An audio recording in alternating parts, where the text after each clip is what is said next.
Nah, jadi gini, kemarin itu ramenya konten ini, pemantik pertamanya adalah video pendek yang gue buat di Instagram dan TikTok. Jadi video pendek itu menceritakan penelitian gue di Malang, di sekolah-sekolah di Malang gitu, yang mana gue menyorot masalah kebijakan zonasi yang memberikan dampak negatif buat masyarakat.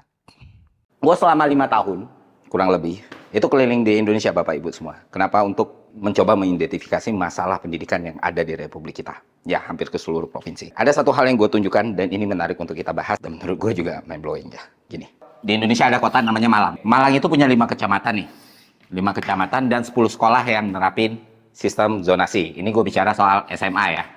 SMA, jadi Malang itu punya 10 SMA negeri. Dan lo tahu penyebarannya bagaimana? Penyebaran dari 10 sekolah yang ada di Malang itu, 8 dari 10-nya itu ada di satu kecamatan. Di kecamatan yang namanya Project, ya kan? Nah, di satu kecamatan itu penyebarannya juga wadiwau sekali. Kenapa demikian? Karena setengah diantaranya berada di satu kelurahan.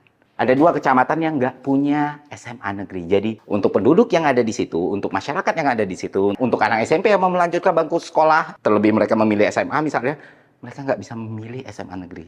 Karena pilihan yang tersedia cuma SMK negeri. Dan ini bukan salah tata kota Malang. Kenapa demikian? Karena tata kota itu disusun duluan sebelum zonasi. Jadi ya emang mereka melakukan pemusatan untuk daerah-daerah pendidikan gitu. Daerah sekolah yang biasanya dekat kantor. Lu bayangin kalau lu nggak tinggal di dekat pusat perkantoran, lu tinggal di kecamatan pinggiran, sementara di tempat daerah lu tinggal, pemerintahnya menerapkan sistem tata kota seperti itu, lu bisa sekolah di mana? Dan mereka tentu nggak berpikir ketika ngebuat itu bakal ada sistem zonasi di Indonesia, ya kan?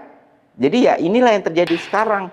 Masalahnya satu lagi, zonasi itu adalah sebuah kebijakan pemerintah yang secara filosofis atau tujuannya itu mulia sekali, yaitu pemerataan pendidikan. Tapi seperti biasa, aturan dan kebijakan yang dibuat oleh government kita ini serampangan. Sangat-sangat serampangan. Kenapa serampangan? Karena kewajiban mengikatnya tidak pernah dibarengi fasilitas yang mumpuni.